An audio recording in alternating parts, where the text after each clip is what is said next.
vamos falar um pouquinho de surpresas na ficção. Isso é bem interessante para a ficção. Claro que surpresas funcionam também em não ficção, é sempre interessante, né? Quando alguém saca da manga uma informação inesperada. E em biografias, quando a história de vida dá uma virada também. Mas em ficção é um componente mais necessário do que eu imaginava. Eu estava lendo aqui uma fulana que fez uma pesquisa sobre ficção. Ela chama Vera Tobin. Ela escreveu um livro chamado Elementos da Surpresa e estudou uma série de livros de ficção que trabalham com surpresas, né? Vai de vários jeitos. E ela diz o seguinte, que nós somos realmente propensos a nos envolvermos com a ficção, com histórias que nos apresentam surpresas. E é o nosso cerebrinho lá que gosta disso, gente.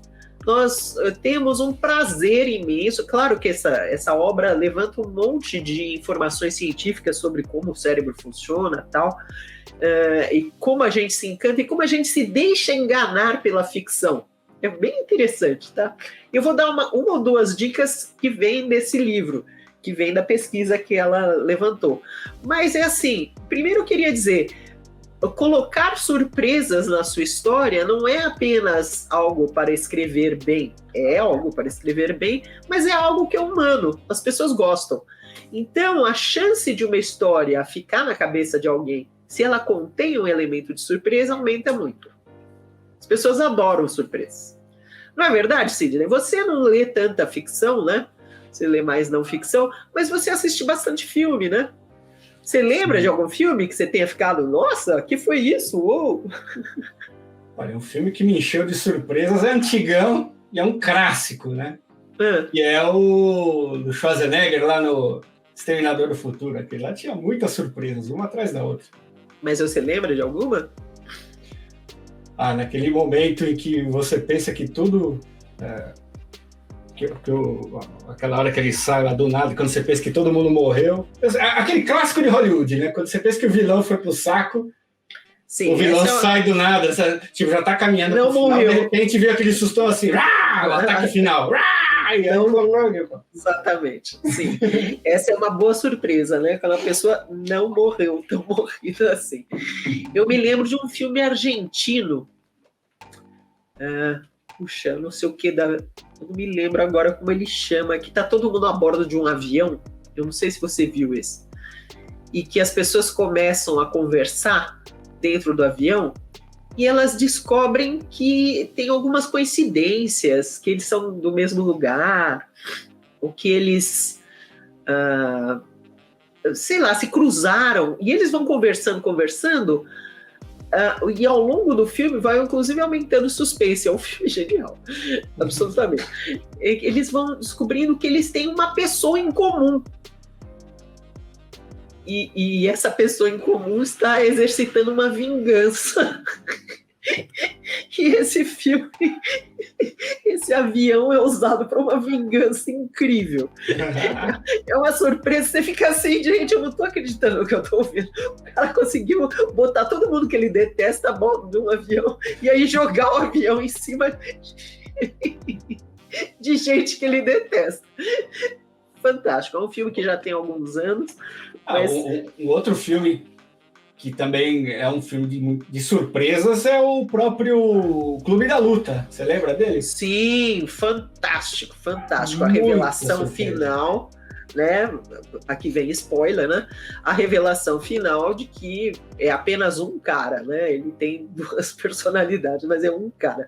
Olha, a Mavi Olivier está dizendo, Relatos Selvagens, assista. É inacreditável. E a surpresa...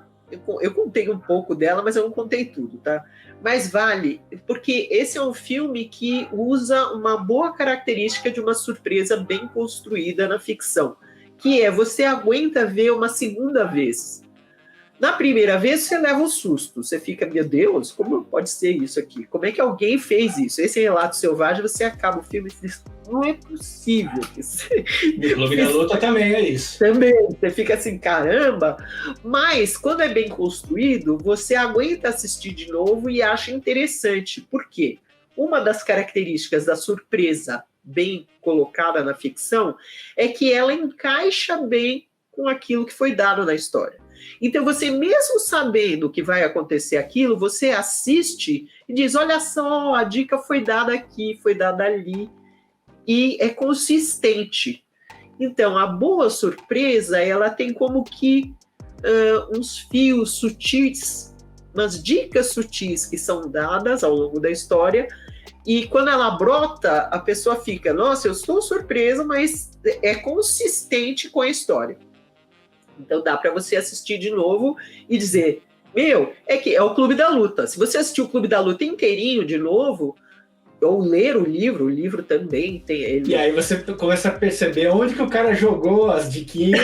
Exatamente. Muito sutilmente no filme. Exatamente. A segunda vez. Você vê muito sutilmente a diquinha ali. E você não pega na primeira vez que assiste. Outro filme que é assim também é O Sexto Sentido.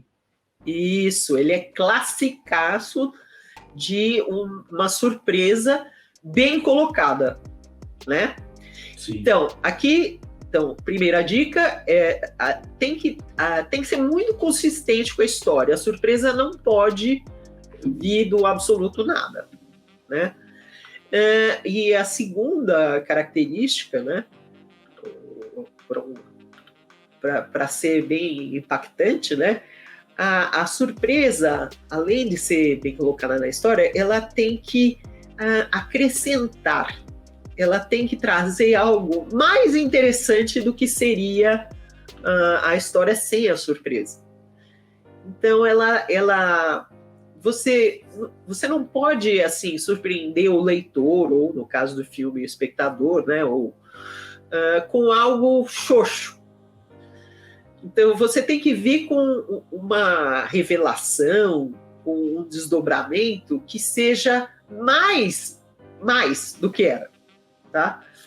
Então, no caso do Sexto Sentido, vem, né? A gente está vendo uma história, parecia até ali, né? A gente está vendo uma história de um psicólogo que ajuda um menino meio traumatizado porque ele enxerga fantasmas. Então, até ali a história era isso. Né? E a história é muito bem contada de, né, esse psicólogo ajudando o menino. O psicólogo tem problemas, porque ele não consegue conversar direito com a mulher, o casamento dele está meio ruim das pernas e tal. E o menino vive de olho arregalado, porque ele enxerga muito fantasma.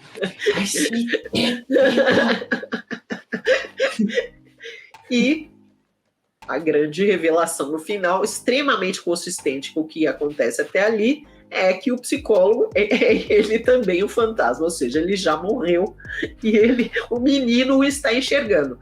E aí vem mais uma dica para quem quer construir surpresas. Elas não são confusas. Eu adorei essa dica dada por uma série de escritores que falam o seguinte: você não surpreende o leitor quando você apresenta uma cena confusa. Quando você deixa assim, o leitor não consegue entender o que está acontecendo. Você surpreende o leitor quando você apresenta uma cena muito clara, muito nítida, o leitor está entendendo perfeitamente o que está acontecendo, que é o caso do Sexto Sentido. Você está entendendo perfeitamente a história, não tem mistério ali. O menino está sendo ajudado por um psicólogo. Porém, a surpresa vem de algo que você não imaginava ali, naquela clareza, faz com que você veja aquilo de uma outra forma. Ou seja, o menino está sendo ajudado por um psicólogo que está morto, né? Então tem uma mudança de perspectiva. A boa surpresa é isso, a situação estava bem clara, você enxerga, então você não apresenta uma cena confusa, esquisita, nada disso, você apresenta uma cena clara, tipo Relato Selvagem. Você está entendendo ali o que está acontecendo. Só que, de repente, aquela cena tem outro significado, porque você começa a ver de uma outra forma. Você entende que ela tem um outro significado. No caso do Relato Selvagem, é uma vingança inacreditável. e você consegue ver tudo aquilo de novo, você consegue reler o livro, você consegue rever o filme, e tudo faz sentido, tá super consistente. Mesmo você sabendo o que vai acontecer, você acredita, porque está bem construído. Então, a surpresa, assim, enfiada na história, ela proporciona um prazer muito grande, que faz com que a pessoa lembre da história e queira revê-la, e queira contá-la. Então, a surpresa é um elemento que não é um charminho, ela é um elemento essencial da ficção. Muito interessante. O Rony Júnior está falando aqui, clássico foi a Batalha dos Vampiros em Amanhecer Parte 2, da saga Crepúsculo, quando, na verdade, tudo era a visão da Alice. Se bem que a gente tem que tomar um pouquinho de cuidado com alguns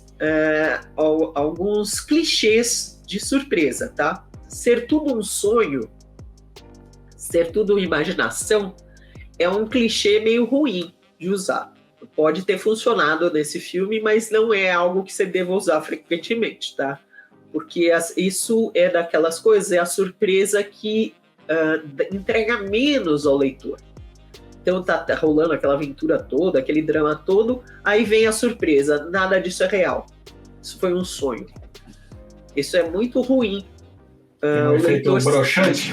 Exatamente. O leitor sente que você tirou algo e deu menos. Você entregou em troca, né, algo que é menos interessante. Então, não é bom. É mais interessante quando você entrega algo mais impactante, algo mais fascinante, né?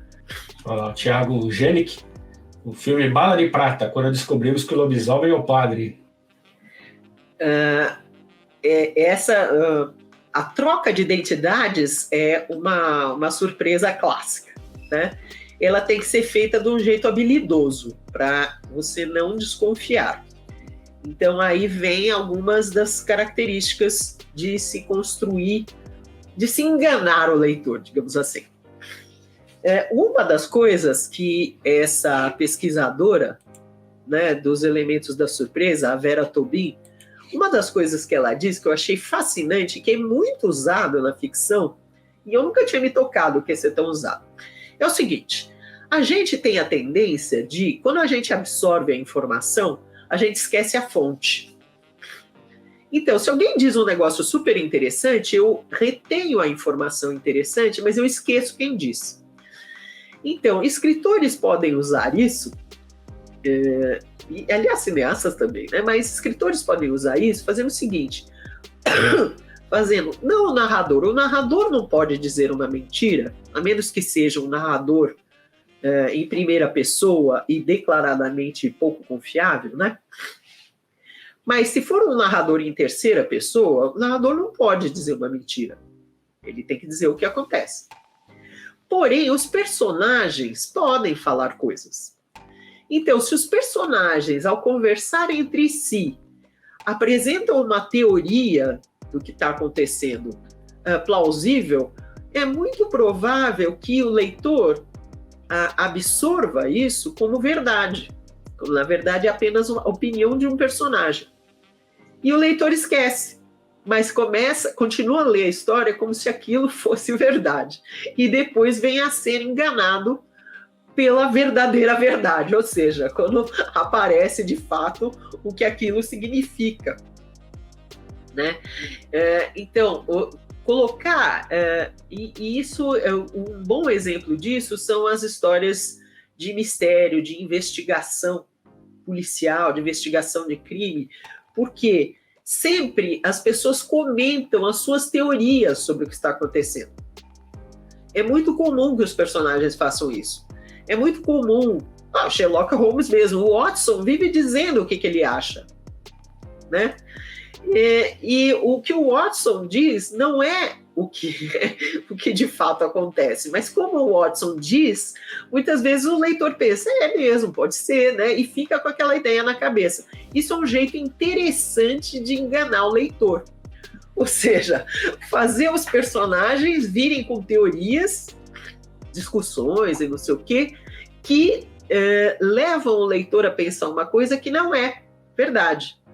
Mas aquilo que está acontecendo de fato na história permite que a surpresa venha e seja consistente. Depois, quando o leitor vai ler de novo, diz, tá, o personagem disse isso, mas na verdade o que estava acontecendo é isso aqui. O Sherlock não disse isso, foi o Watson. O Sherlock estava lá só olhando. O personagem está dizendo que acha que é isso aqui, mas né, o Sherlock está lá olhando e deduzindo, e lá no final ele vai dizer o que é a verdade. E essa verdade, quanto mais surpreendente, tanto mais interessante. Olá, eu sou a Laura Bacelar. Eu presto vários serviços no mercado editorial. Eu ajudo autores a tirarem dúvidas com consultoria, eu faço mentoria para quem quer escrever livros de não ficção e eu faço leitura crítica com viés editorial. Se você tiver interesse, veja os meus dados de contato aqui abaixo desse vídeo.